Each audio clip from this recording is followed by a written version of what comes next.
targets, 10 suspicious packages and counting. Less than 2 weeks before the United States midterm elections, the manhunt is on after the mailing of explosive devices to a whole host of prominent Democrats and Trump critics, everyone from the Clintons and the Obamas to actor Robert De Niro.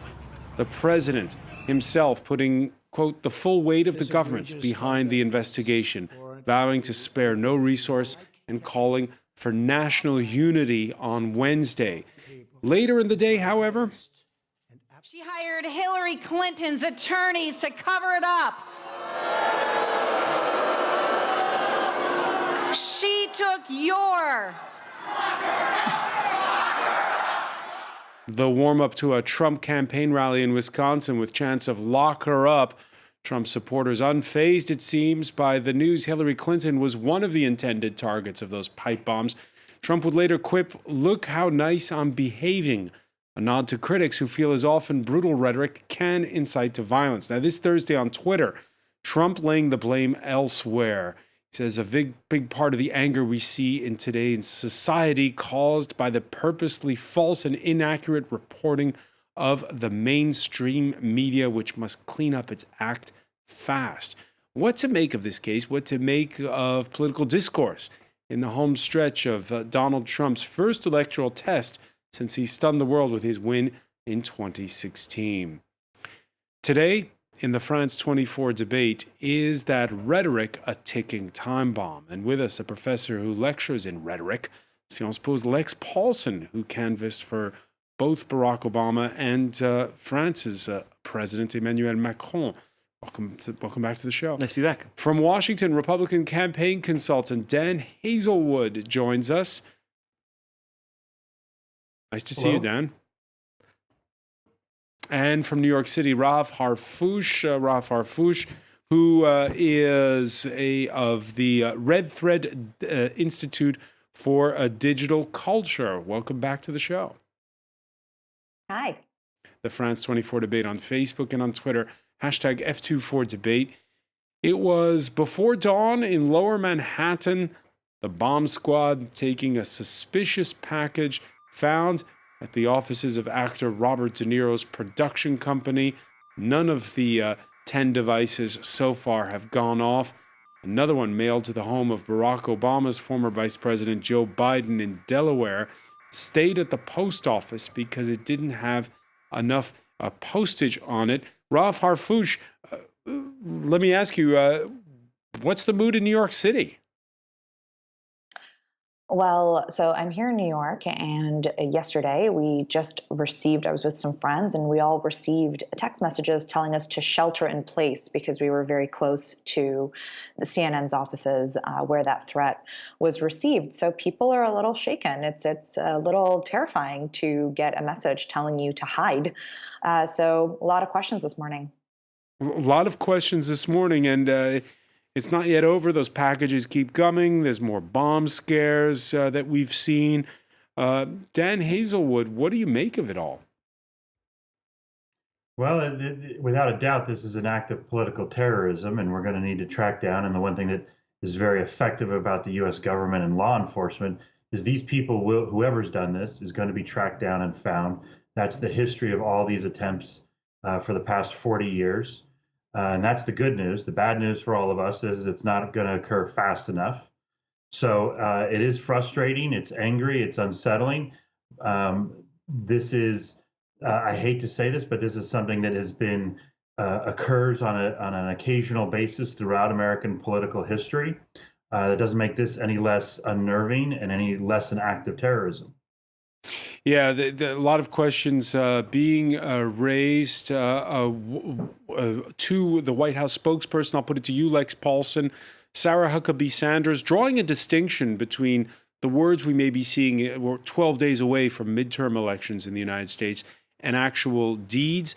She said there's a big difference between comments made and actions taken. The president is certainly not responsible for sending suspicious packages to someone, no more than Bernie Sanders was responsible for a supporter of his shooting up a Republican baseball field practice last year. You'll recall there was a congressman who was seriously injured in that attack. Well, the difference there, of course, is that Bernie Sanders has not been cheering people beating up protesters at rallies. Bernie Sanders has not been congratulating congressmen who physically assaulted reporters like Donald Trump did last week. Bernie Sanders has not been denigrating law enforcement and the free press. So I think that the President of the United States sets the tone for what is considered normal and in this time in society. Donald Trump has successfully normalized treating your political opponents as if they are threats to the state. And once you start doing that, you open the door toward the kind of violent behavior that we're seeing. Dan Hazelwood? Well, I think this is it's a horrible comment to say that, oh, that's the kind of rhetoric that does it when you look at the history of rhetoric in U.S. political campaigns. I mean, I remember and this is the frustrating thing. So my answer here is to say, well, here are other circumstances of other political leaders making similar rhetoric over the top. And I'm going to leave out a name because I think it's an important distinction. This pathway that we're going down is wrong. There was another political leader of a different political party who famously said, Republicans are putting a gun to my head because they want me to sign their piece of legislation. That kind of rhetoric is also wrong. There's a lot of rhetoric that we use in our political discourse that is very volatile, and there's no doubt about that. But when we rush out and say, and this is what angers the Trump side of the equation, is that we're saying, oh, he is unique in doing this. Yes, his rhetoric is stronger than we have seen in recent years from a president of the United States, but let's not excuse there's a lot of other rhetoric that is out there in this country, and there's been a lot of other people on other political sides that have also been targeted for political violence. Sometimes it's not particularly partisan. There was someone who sent chemicals through the U.S. mail system about a decade ago, in 2002, I believe it was, who was clearly political, but not necessarily ideological in who he was targeting. So I think if we go out there and we say side A is the problem, now the problem is that side A wants to say, well, side B does it too. And what we have here is a situation in which your other panelists just said is, let's add fuel to the fire. Let's blame one side for this, when at this point, it is a problem, it is an act of terrorism, and it needs to be addressed. But before we go and say this is the cause, we're about to get into this back and forth situation. And if we're going to get out of that polarization, then that exact position that was just taken needs to be modified, and we need to look at this much more holistically. Well, look, I mean, it's a false equivalence to say that Democrats and Republicans are equally at fault, because fact is we have one president, and the president needs to be held responsible for his rhetoric, whether it's George W. Bush bringing the country together after 9/11, Bill Clinton bringing the country together after acts of domestic terrorism in Oklahoma. Presidents are expected to be a messenger for healing, for civil discourse, for the bridging of opposites. And Donald Trump has shown by doing 38 campaign rallies, far more than any first-term president in history, that his only interest is ginning up his base and making them angrier. All right, let's talk about the climate in the United States. One of Wednesday's packages mailed to former CIA Director John Brennan, care of CNN's bureau in Manhattan, the cable news channel, often the target of Trump supporters at rallies like this one Monday evening in Houston, where the crowd chanted, "CNN sucks." More from Yuka Royer. It's a video gleefully shared by Donald Trump and retweeted by the official POTUS account. The footage showing Trump punching a man at a pro wrestling event was edited to cover the victim's face with the CNN logo. Dismissing the tweet of July last year as juvenile, the news channel said it was a sad day when the President of the United States encourages violence against reporters. 15 months later, CNN was sent a parcel bomb, along with a number of other Trump critics. The head of the network was quick to imply who might have inspired such an attack. In a statement, Jeff Zucker said, "There is a total and complete lack of understanding at the White House about the seriousness of their continued attacks on the media." They are the fake, disgusting news. Language at US political rallies has deteriorated in recent years as Donald Trump's vitriol towards the media intensified. The president often singles out CNN, accusing it of fake news, and has refused to take questions from its reporters. He also assails his critics and Democrats, most famously Hillary Clinton, who ran against him in the presidential election. Supporters at his rally chant, "Lock her up." A suspected pipe bomb was also sent her way. Condemning the parcel scare, Trump took a softer tone on Wednesday night. Do you see how nice I'm behaving today? This is like, have you ever seen this? We're all behaving very well. And hopefully we can keep it that way, right? John Brennan, another intended recipient of a parcel bomb, fired back. He needs to rethink what he is doing and saying. He should not be beating the tom-toms of anger and animosity and war. The targets also included George Soros, who has become something of a public enemy of the Republican camp. A recent ad funded by the party portrays the billionaire as a puppet master behind social unrest, the latest example of an increasingly divisive and ugly political campaign ahead of midterm elections. Ralph Harfouche, much of your work looks squarely at discourse in the digital age. What do you make of the kind of rhetoric we've seen in the build-up to the midterms? Well, there's two pieces at play here. One is the administration's communication strategy, which has divisiveness as a central tenet. I don't think anybody can argue with how severely they've gone after the press and Hillary Clinton and other Democrat figures. But the second piece is more reflective of the social media information ecosystem that we are all participating in today, where based on the popularity of certain sites that we all have been complicit in using, these sites have been valuing personal relevance over everything else.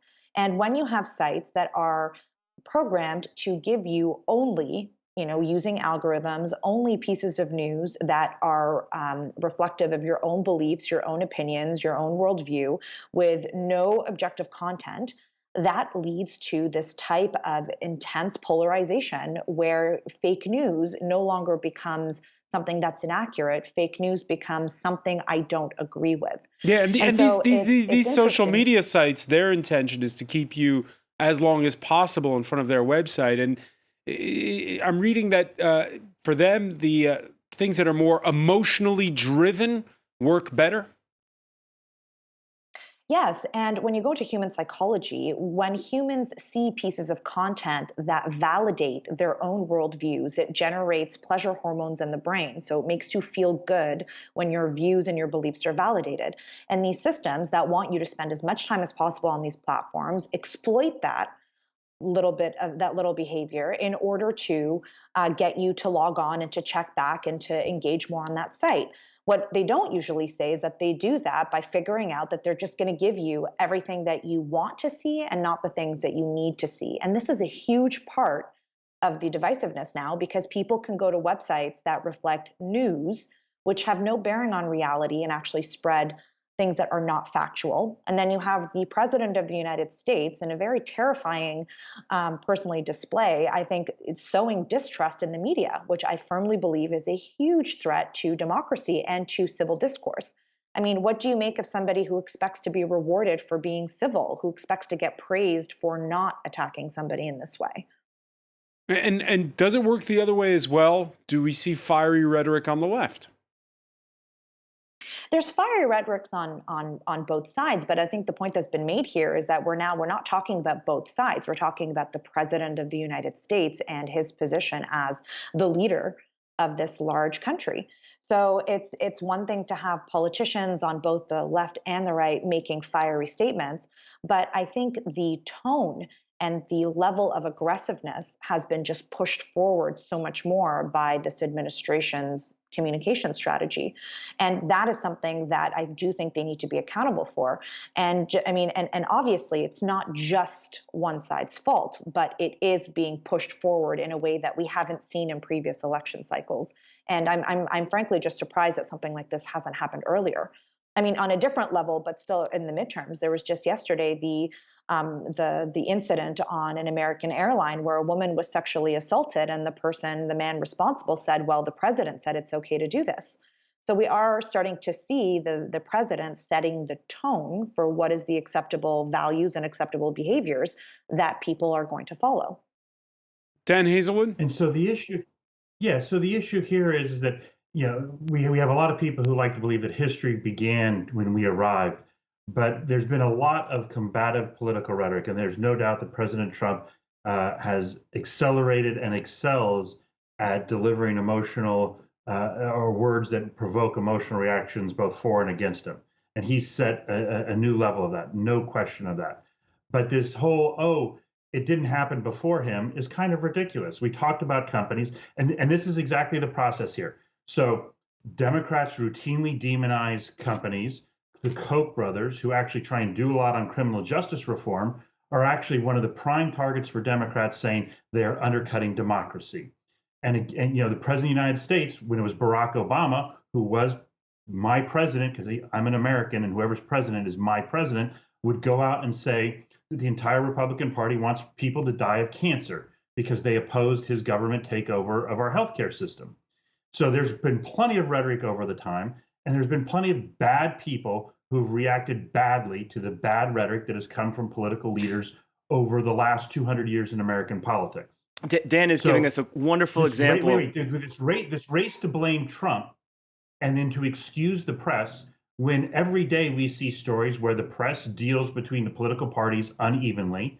There are a large number of Democrats who have been accused of misconduct, like Justice Kavanaugh was, but those never become stories. But Dan, as soon as a Republican, you've made the point. But you've made the point. No one is saying that this didn't happen before. You made the point that we're trying to make. You said it yourself, which is this president has accelerated and has accelerated this rhetoric, and that's the point. Nobody is saying this never existed. What we're saying is that we're seeing an acceleration. And the counter reaction has been equally volatile, straight back at him. And so we have a cycle where he goes out and he says something, the other side comes out equally strong, and it is a dialectic that is merely with one difference, Dan. Strong. With one difference, Donald Trump is the president of the United States. When we have one president of the entire country, and that president accuses the press of being enemies of the people, or validates people getting beaten up at rallies for being criticism, the one president has a disproportionate impact. And I'm sorry, but it's defending the indefensible to say that everybody else in society. I'm not defending that. And what's more is that when people go out and say that this president is illegitimate, and those charges have been made against Trump and against Obama and against George W. Bush and against Bill Clinton and against George H.W. Bush, it goes back for a long cycle where people have tried to delegitimize our political process. And now we have a whole new strain of the Democratic Party that says, because we have states and we have a federal system with a U.S. Senate structure, that somehow that is an anti-democratic structure, when it has been in our system for a long time. There are lots of forces on lots of sides that are assaulting our system. And the difference is, I'm willing to say there are a host of people who are part of the problem. And I'm not excusing the president's rhetoric at times, but the problem is what you're doing right here is saying, no, it's only him. All right, I want to pick up on that point. Nobody's saying I want to pick He's up. the only president. I want to pick up on that point, Dan Hazelwood. When we come back, stay with us. You're watching the France24 Debate.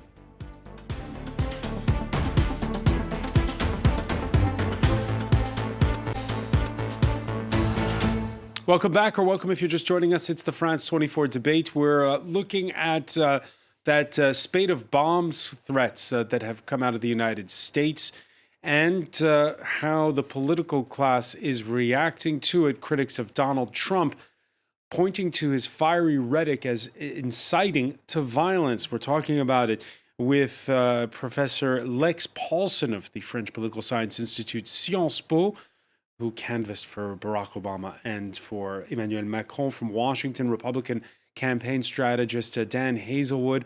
From New York City, we're joined by Ralph Harfouche, a sociologist with the Red Thread Institute for Digital Culture. And for full disclosure, I could say, is a Canadian citizen. And we welcome for part two of our discussion from Washington as well, Eric Leeson, former federal prosecutor. Welcome back to the show, Eric. My pleasure.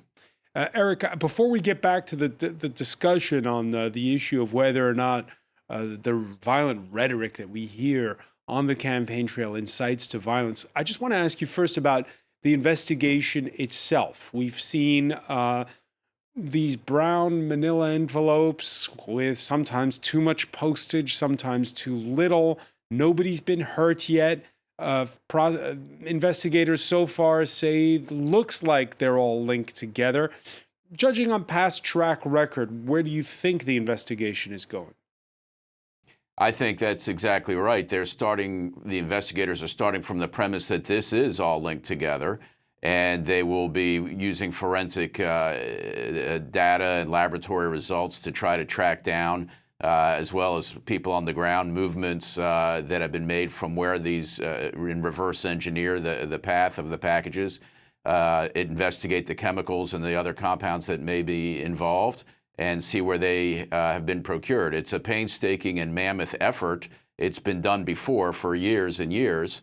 There's some advances in technology, but there's no substitution for manpower involved.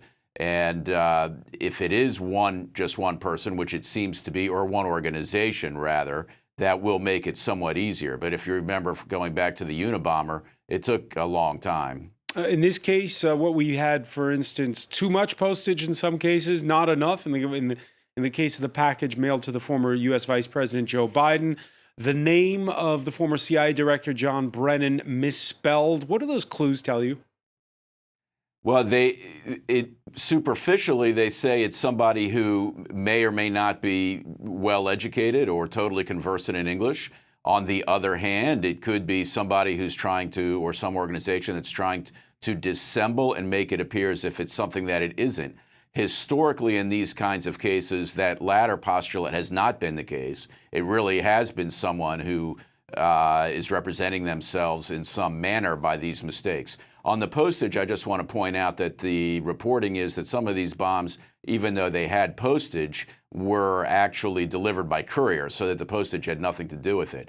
But right now, as we're just getting fragments and bits of information through the media, it's very important to just take a deep breath and wait until we get more certain data on things before jumping to conclusions. It's very frustrating in this kind of a situation, especially when people, as I'm sure you've been talking about, are politicizing it, particularly the president himself is politicizing it. But we have to see where the evidence takes everything here. And just one final question on the issue of the evidence at hand.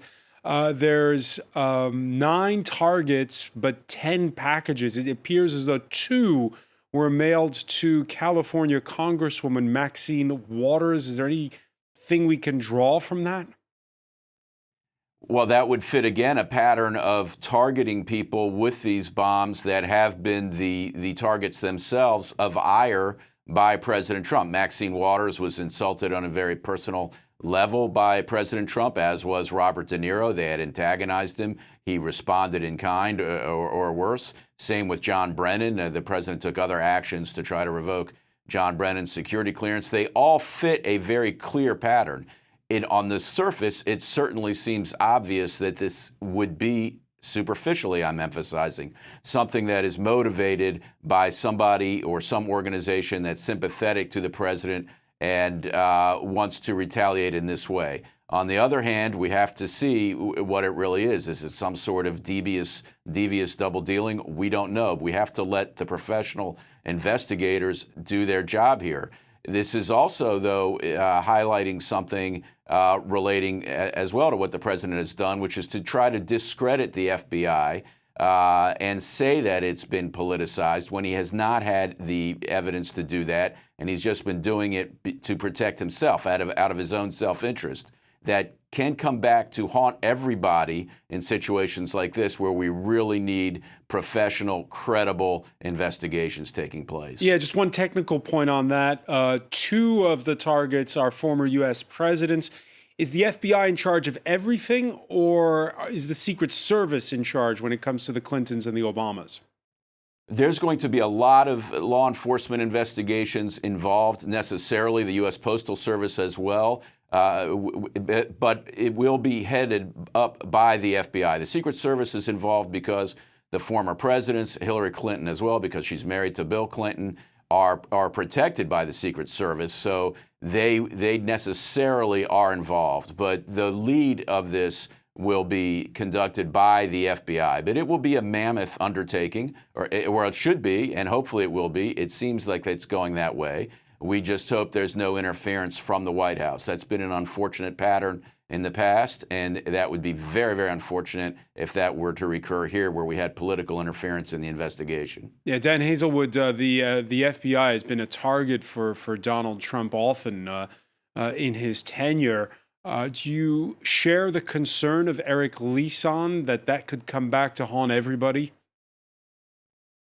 Well, I've got a lot of faith and support in the FBI and law enforcement's ability and the other organizations that are involved here to actually investigate and track down these terrorists and bring them to justice. So I don't think there's any question.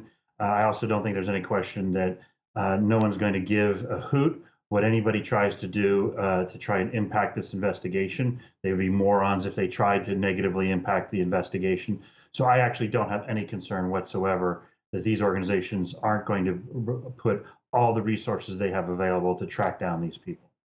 All the resources to track down these people. Raf Harfouch, we don't know who did it. And yet, just a few hours after the news broke on Wednesday, the top trending hashtag on Twitter was the hashtag Magga Bomber, Make America Great Again Bomber. I don't know who coined it. But people, is getting back to the point you made in part one, each side's going to draw their own conclusions no matter what. Yeah, and I think especially when you're talking about social networks, social networks and the individual citizens are not bound by any set of rules of factual reporting. They're not trusted news organizations. So anybody at any point in time could log onto their Twitter and could use any hashtag, politicized to the right or the left, to talk about it. And this is what just makes it so frustrating when trying to navigate this ecosystem, is that you're getting news from people where Twitter doesn't necessarily differentiate between a trusted media source and your aunt that's sitting somewhere in the US tweeting her opinions. So it becomes confusing because, again, if people are looking for facts that reflect their own narrative of the situation, they're only going to go to sources or only going to retweet or share perspectives that reflect their own. So you're starting to see this chaotic information ecosystem where it becomes very difficult, especially with a story like breaking news, where often what you see in breaking news is facts that are changing and the story's evolving and more information's coming in. So it becomes nearly impossible to try to assess what's happening. I mean, I would recommend that we, as was suggested earlier, that we wait and see, to not spread, to do our part as individuals and not just retweet things blindly. Don't just believe every single thing that you read, but to wait until law enforcement have concluded their investigation. Because the worst thing we can do right now is to ourselves be complicit in spreading false news and false information and things that have been unverified and unchecked. Yeah, and it also bears the question of the fact that as Dan Hazelwood pointed out rightly, there's been political violence long before there was a United States and violent political rhetoric. But Donald Trump's the first president where social media has had such an impact. What does that change, Rahaf? So I think from a timing perspective, if you think about when Barack Obama in 2008 sort of was at the confluence of social media as just a way to mobilize people, as those ecosystems evolved, when Donald Trump came into power, it wasn't just social media. It was the rise of the 24-hour news cycle. It was news organizations who, by the way, bear their own responsibility in needing to get people to tune in by making, breaking news has to be dramatic and outrageous. And so we're also dealing with the influence of the attention economy, where everyone, news organizations, individual blogs, individual citizens, are constantly fighting for our attention. And I think the president, who comes from a media background as well, he has always understood how to capture people's attention. It's why he understands how this ecosystem works. So he knows that if he makes grand statements, if he makes controversial statements, he understands that he then hijacks the news cycle, and then he has our attention. And I think that has been a very effective strategy. He is brilliant in his use of these types of tools. So I think we just have a president who intuitively understands the attention economy and understands that with so much information, the only way to get people's attention is to say something maybe shocking or controversial or something that is going to get people worked up. And that is a reflection of the strategy that he has used, which is why he prefers Twitter. He gets to soundbite to millions of people without having to go through the press, directly to individuals all around the world. Lex Paulson, how do you campaign against that?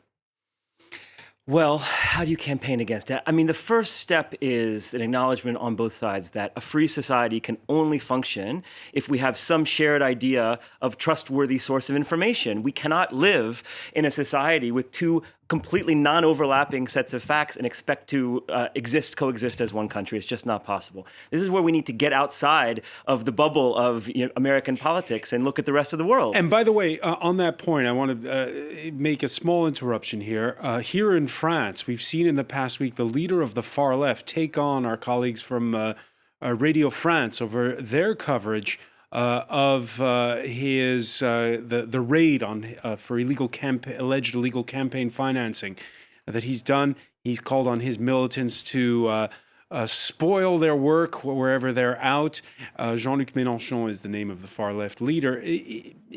It's not just in the United States. No, of course not. But the difference in Europe is that we don't have in Europe the equivalent of a Fox News, which is an organization that is the dominant organization, but is basically only trying to message to one part of the country. There was a recent Fox News watchers will argue there's MSNBC on the other side. Fair enough, except Fox News has 2.5 times the number of viewers on the average night that MSNBC does. And recent studies have shown that Fox News, Stanford study has shown that watching Fox News 3 minutes a week makes you 1% more likely, even if you're a centrist or a Democrat, to vote Republican. So Fox News is part of a persuasive mechanism of persuasion. It's not an agency committed to telling the American people what's going on. Unless we have some objective sources of fact, we cannot live together as a society. Dan Hazelwood? I'm sorry, but this is exactly the wrong process to go down. I'm old enough in the political parts of the United States. In the early 1980s, we said, I don't believe CBS News, because Dan Rather went out repeatedly to assassinate the character of Republicans. And I shouldn't use that phrase, assassinate, but he went out to tarnish Republican Words matter, reputations. Dan. I'm sorry to say. There is a long history in the United States and around the world of all news organizations, newspapers, and television of having political biases. The Washington Post, a paper I read every day. I enjoy reading the articles, but it is famously nicknamed Pravda on the Potomac. It has always been a left-wing paper critical of Republicans. The New York Times as well. So fine, I read the Wall Street Journal. The Wall Street Journal is totally reasonable, but I don't say they're the enemy of the people, Dan. That's the difference. The choice of how you're picking your rhetoric it does not matter when both sides are out there. It does matter when you're the president. It does matter which words you use. That is a problem. The era of there is some sort. I mean, I personally believe there is an absolute truth, but we are in a news world where those lines are constantly blurred. There are reporters I tweet back and forth with. They make editorial comments. They're hard journalism reporters, but they make editorial comments through Twitter. That is a risk factor in talking about their biases. Just like here, we are on a news program and we have 4 people making editorial remarks. And it is very difficult in this society, in our cultures, in the Western democratic tradition, and with social media to define this was an editorial debate, which has been clearly delineated, but this is going to get repeated by people as news at some point. I mean, we blurred all these lines intensely for many decades. And the point, I think it was you or someone else said, we need to stand back and maybe try and figure out how to rebuild some of these structures, I think is very apt and appropriate. It's very difficult to do that in the middle of a hotly contested political campaign and in the middle of a breaking crisis. But we do need to do those things. I agree. But let's get away from, it's Soros, or it's the Koch brothers, or it's Fox, or it's MSNBC, because there are partisans on all sides in all mediums. Eric Leeson, as a former federal prosecutor, let me ask you, at what point do you deem it possible to prove that rhetoric incites to violence? That can probably only be proven, if at all, through some sort of scientific study, and it would have to be very carefully vetted. But in a courtroom, jurors, as well as judges, fact finders, are entitled to draw inferences based on their own personal experience. That's a feature of the common law. So they can bring their own common sense into play. There may be a bias in that as well. But certainly, I think it would not be any kind of an affront to common sense to say that if the president, on the one hand, is inciting violence, that is going to motivate some of his supporters. We've seen examples of this increasing in the last year and a half in very tragic ways. So it's whether that can be proven or not is a question perhaps left best for academics that can be discussed here. But in a courtroom setting, there is compelling testimony that can be brought forward to convince a fact finder to use their own personal experience to make these determinations. So we may feel that if the president is at a campaign rally and motivating his base and praising a congressional candidate who just beat up a reporter, and then we see that those same people at the campaign rallies are pointing to a nearby reporter, as they did with CNN's Jim Acosta, for example, and making throat-slashing gestures to him, that is not an impermissible inference to draw that the one has impacted the other. In fact, there have already been lawsuits filed, it's an interesting point, against the president for inciting violence at his rallies. There's some technical legal points as to whether that can go forward, but the case is already out there waiting to be made. Which brings us to the question of how this is all going to impact those midterm elections. And a new poll by USA Today and Suffolk University finds Trump is the issue in the midterms, with Democrats holding an 8-point edge. The top issue on the left is health care, according to that survey. On the right, it's immigration and border security. But of course, we've seen polls proven wrong back in 2016, most notably. Let me ask you, I'll begin with you, Dan Hazelwood. Do you see this impacting either way, the voters' decisions? What's going on? I think right now in the U.S. we've got a very polarized environment. We've got a lot of activity going on, and it's very difficult. You know, we in the U.S. campaigns we fight this district by district and state by state. So there is some evidence that clearly shows that the president's unpopularity in some places is going to cost the Republican Party seats, particularly in the House, particularly potentially in California and in New York, New Jersey. These are places that particularly where it's seen more pronounced. On the other hand, the president's popularity in a positive direction is likely leading to the Republicans to gain U.S. Senate seats, potentially in West Virginia, Indiana, Missouri, Montana, and holding seats in Arizona and Nevada and Texas that the Democrats were once doing. So absolutely, history repeats itself. Every midterm election in the history of the United States has had the president. It's been a quasi referendum on the sitting president to the detriment of that sitting president in almost every circumstance. So we're seeing that now, but it's being much more pronounced to the Republicans on the House side, and it's much more beneficial to the Republicans on the Senate side. So it's not quite a clean break here.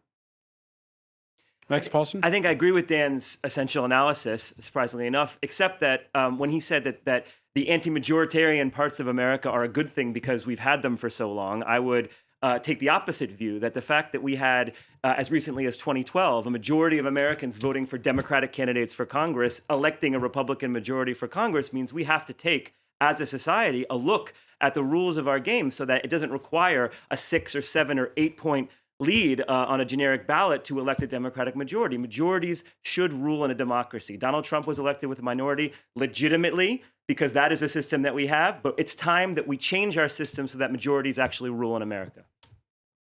And this is exactly what's wrong right now. Why the Republicans are coming back in these elections and why we're doing better? Because the left, the political left in this country, are talking about let's deconstruct the Constitution, let's change the U.S. Senate, let's make this a pure democracy. Why is the Constitution the Bible, Dan? Why can't we improve the Constitution? The mob rule was exactly why the Constitution was structured with its checks and balances, and for all the rhetoric that the president has Distrust of the on the people. American people.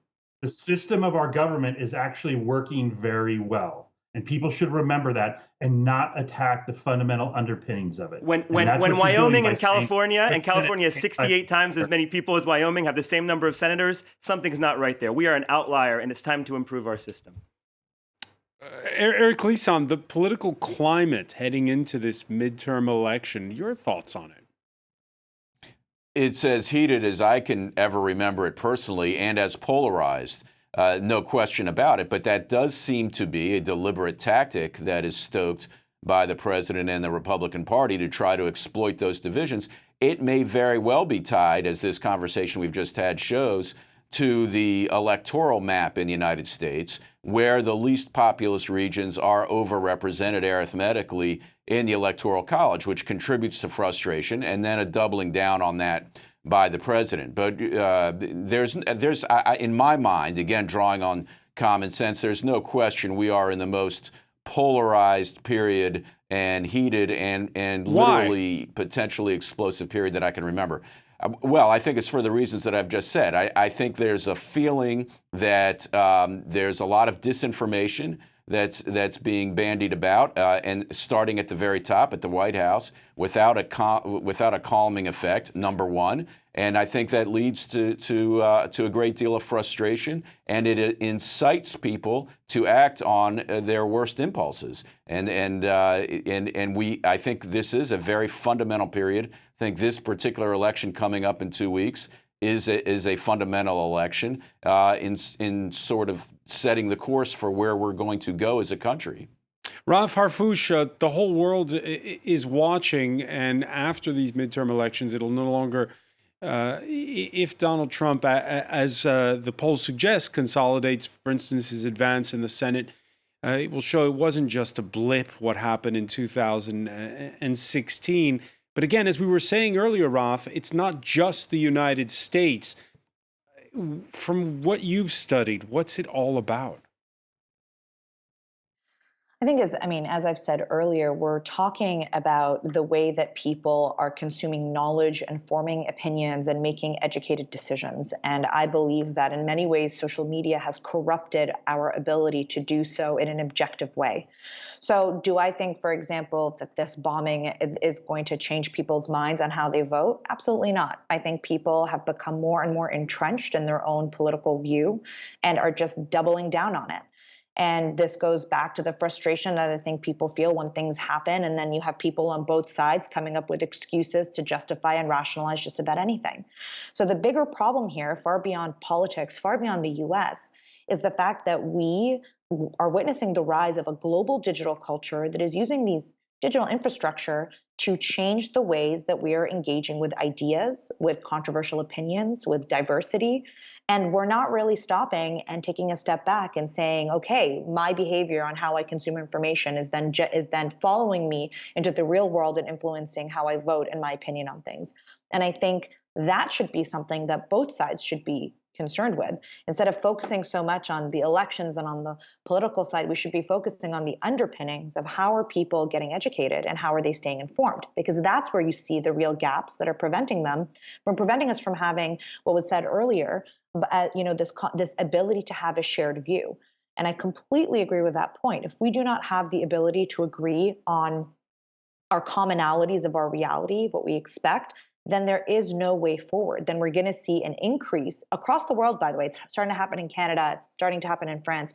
We're going to see increasingly these divides as people get more and more polarized. And then the idea of the middle isn't going to be a viable strategy because the middle will no longer exist. And we'll leave it there, but we will continue to watch what's going on with the investigation and with the buildup to those midterm elections. Rav Harfouch, I want to thank you for joining us from New York City. I want to thank Dan Hazelwood and Eric Leeson for being with us from Washington. Lex Paulson, Thank you for being with us here in the France 24 Debate.